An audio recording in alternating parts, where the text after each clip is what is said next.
Come on, Rex. It's not storming out yet. Steve wants to go. Let's go. Let's go, Steve. Rex will come. All right, time to go out the door, you guys. We've been studying weather maps forever. Come on, Rex, this way. This way. You come this way.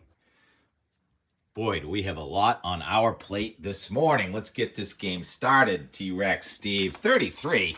Thing's been saying 33 for a day and a half now. Although I think it is pretty close to 33 degrees. Fascinating setup.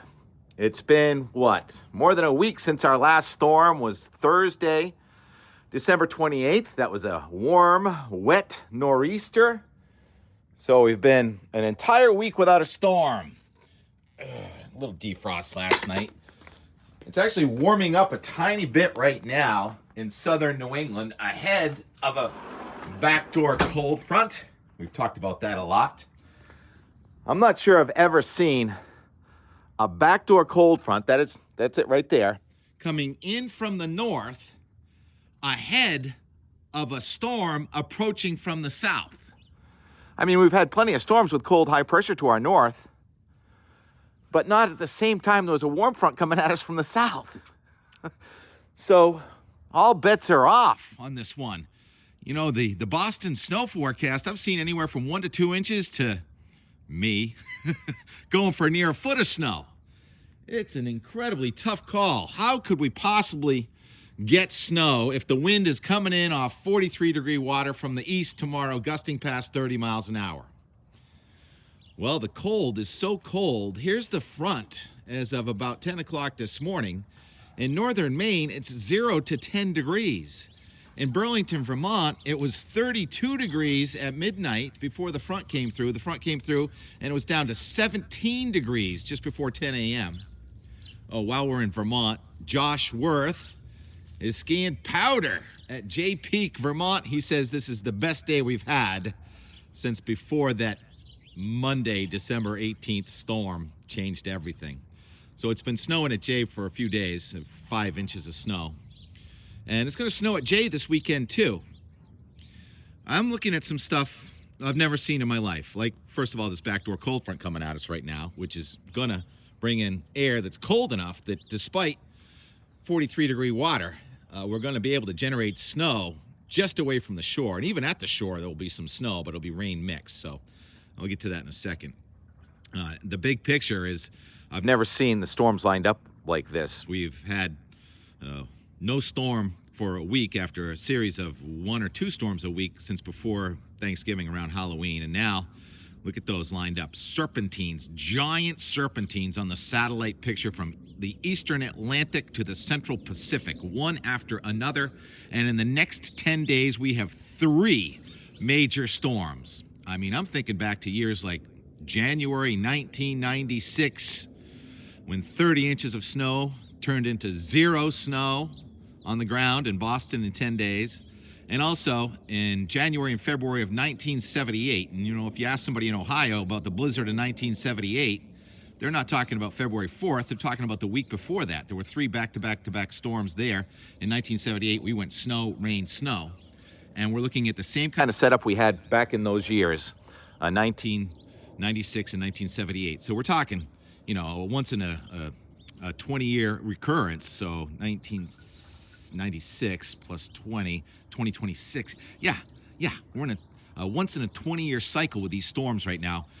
So should we just take them one at a time? First of all, this storm coming in. There's a winter storm warning. The big picture once more. There are winter storm warnings in effect from Washington to Arizona to Maine. About 19 states under winter storm warnings. For the criteria in Boston, a winter storm warning means 6 inches of snow over a 12-hour period. So we're easily going to get that, maybe not toward the Cape Cod Canal, but even there it's going to be pretty close.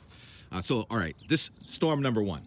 It's arriving tonight. We're going to have some ocean effect snow. First of all, as that very cold air comes in from the north, maybe snowing in southeastern New Hampshire and Gloucester any minute now because cold air. And so we may get some snowflakes coming in from the northeast, but the main storm is going to come in from the southwest. So here's the timing. The blue is the snow, the green is the rain. This is the NAM. Remember that clock in the upper left, 21Z, 5 p.m., 0Z, 7 p.m., 3Z, 10 p.m. 6Z, there it is, 1 a.m. It's snowing in Boston, and it just keeps on going. It goes in 3-hour increments on these, 4 a.m., 7 a.m., 10 a.m. It's snowing in Foxborough, 1 p.m. tomorrow. What a game it's going to be on TV. Snow and rain mixed. 4 p.m., 7 p.m. It's finally ending. Still snowing on Cape Cod, though, 10 p.m. Still, or starting. Cape Cod's going to be a mess. So the liquid equivalent on this storm, the NAM-FOOS, this weird-looking alphanumeric display matrix that I look at, the bottom line on that is 1.6, I did the math, 1.6 inches of precipitation. If it were all rain, it would be 1.6 inches of rain. If it were all snow, it'd be more than a foot of snow. So I'm just going to stick with the math I did before, and I think that these amounts on the NAM, what else can I show you, are too far south. I think you want to move these north. Anyhow, the purple's more than a foot. I'm going with 18 hours times 3/4 of an inch an hour, something like that. So that's 13 inches of snow, 14, 15 really, at a place like Blue Hill. And maybe even far west and north is Wachusett. So people asked about the shading on this National Weather Service snow accumulation map. Said, what's the yellow there? Why is there less than where there's orange, especially in central and western Massachusetts? Well, it has to do with elevation and snow ratios. It's at lower elevations, you're going to get a less fluffy snow, so to speak. So at the hilltops where it's colder, you're going to wring out more moisture, and you're going to have maybe 1 inch of water being a foot of snow. Down lower elevations where it's warmer, your ratio is going to be lower. You're going to have more like 7 inches of snow out of the same amount of water. So you get it, it's a density thing. And then here, it's going to be a pasting snow. There's the Hull Gut right there. And I keep talking about the potential for blizzard conditions at the Hull Gut. So what is the criteria for a blizzard? Been asked that question several times. Here's the criteria. It is a 3-hour period where your wind is sustained or gusting frequently past 35 miles per hour, and your visibility is reduced to 1/4 of a mile in snow falling or blowing. You can have a blizzard without it even being snowing. So that's the criteria for a blizzard. And we're going to be close to gusting past 35 miles an hour for 3 hours in a row tomorrow midday. But will we be below 1/4 mile in snow? It's going to be tight. It's going to be close. I won't even be able to stand out here at this point tomorrow. The sides of our houses here are all going to be coated in snow and ice, and it'll be just pasted. We'll have as much snow on the sides of our house as we will in the yard, because it comes up and drifts, and you'll see it drift perpendicular to our houses here of snow. We are going to get snow. The question is, are we going to get all snow? And I'd say the answer is probably no. Are we going to get a Steve's worth of snow? I've been going back and forth on that. Steve, T-Rex is taking Steve away. T-Rex, stop taking Steve. Are we going to get a Steve worth of snow? There's Bodie's plaque. Now, if he hunches down low, I think we can get a Steve worth of snow. I'm going for a general 13 inches, especially in higher elevations, away from the coast on this storm. Here in my yard. What about my yard? Can I even forecast my yard? All right, I'm going to go with that much snow, right up to here. If I climb up in the woods. That's close to 1 foot of snow. And so Blue Hill finally will be able to open for skiing, hopefully this week. And it's been cold, too. Oh, yeah. As for the timing and the temperature's going to go down this evening, and then it's going to come back up. And it may actually begin as rain and snow here. And there's going to be dynamic cooling with this storm tomorrow with the snow production growth rates and snow bands. We talked all about that with the battle between the warmer air, which is less dense, and the colder air inland creates upward vertical velocity. And then if you get some difluence aloft, there's not a ton of upper level support with this storm, but difluence aloft, it's going to create these snow bands of heavy snow. So Matt Satkowski did a good write-up on that. Here's his write-up from a storm back in 2017.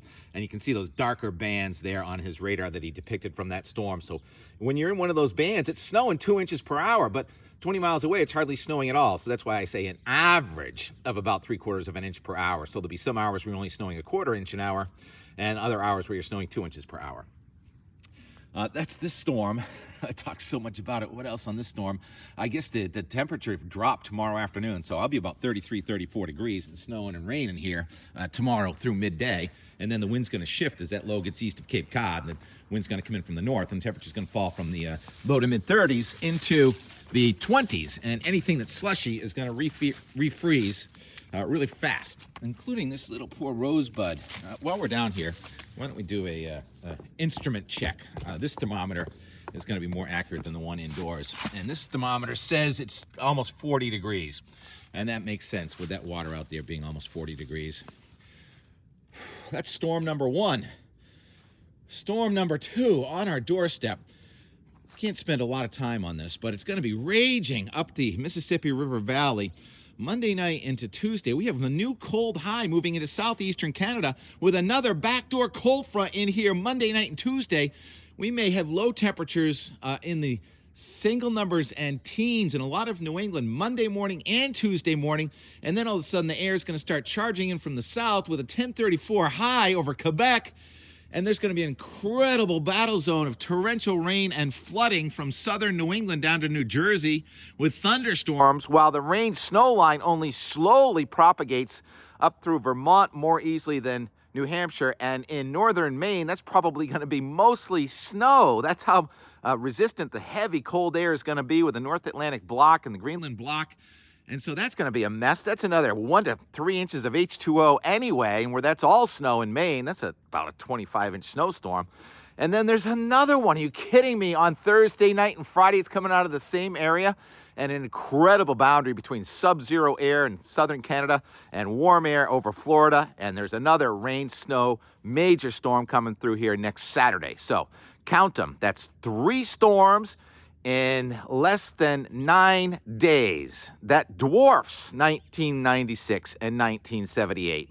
I can't even believe I'm looking at all this. So much going on, stuff that, I'm like, I'm old. This is my 7th decade on the planet, and been doing weather most of that time, and I don't recall any setup like this with just, I know there's global warming. I know the world is getting warmer, but this cold is fighting back, and much of the reason for this lineup of storms is the cold, extreme cold.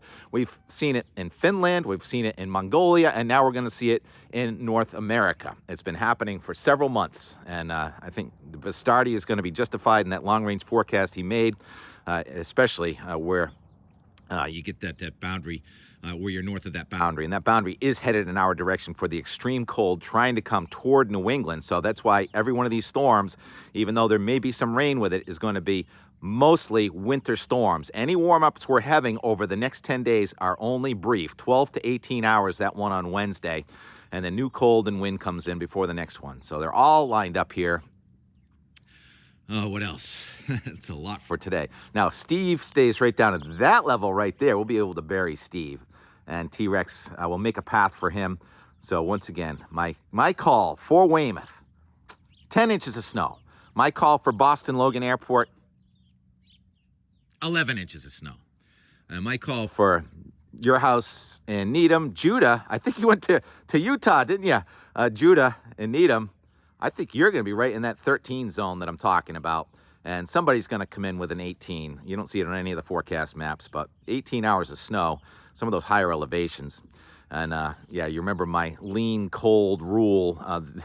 Wherever it's the coldest, it wrings out the moisture better. So even though the QPF is heaviest near Boston, you may end up wringing out more moisture in the form of snowflakes at your house, Linda, near Wachusett. Oh yeah, Linda this morning. The chickens, she's got 3 barns. I don't know how many, more than 60 chickens. And Linda says none of the chickens would come down from their roosts. She goes out every morning and feeds the chickens, and normally they stampede looking for the food. And she said, well, sometimes there's a predator, like a weasel killed some chickens last week. Sorry about that. And the chickens won't come down after that, but she found no signs of a predator. The chickens know. That's my hashtag on Twitter, thanks to what Linda said this morning. The chickens know we are in for it. I don't know how they know, but the animals have these instincts that sometimes people just can't understand. Oh, did you see that bird just crap practically right on me? Unbelievable. Yeah, they show who's boss. The Merganser. I still don't have a good job pronouncing those. That's the girl and the boy, duck. And I might go boating today. Charlie said we might go boating today, believe it or not. He built that icebreaker we talked about. All right, we're up to 15 minutes. The Enmore, just yesterday. Oh, I can't even remember what I was doing yesterday. I've been so full.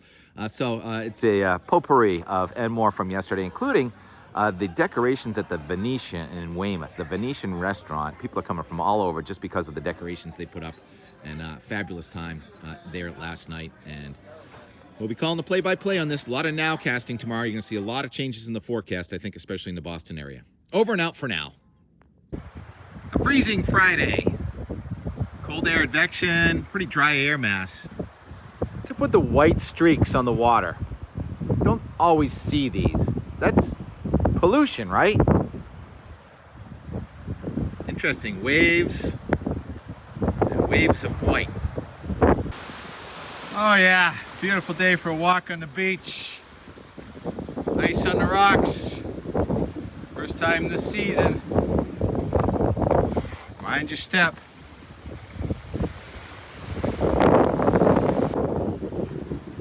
So when did they put the cement down here? Meg? Who's Meg? Who's Jeff? 71 footprints. OP plus ME.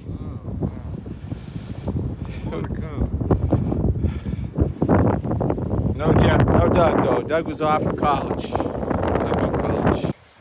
That was a lot of fun. Anyhow, where do the worms go for the winter? Not far. I recommend going down though tonight.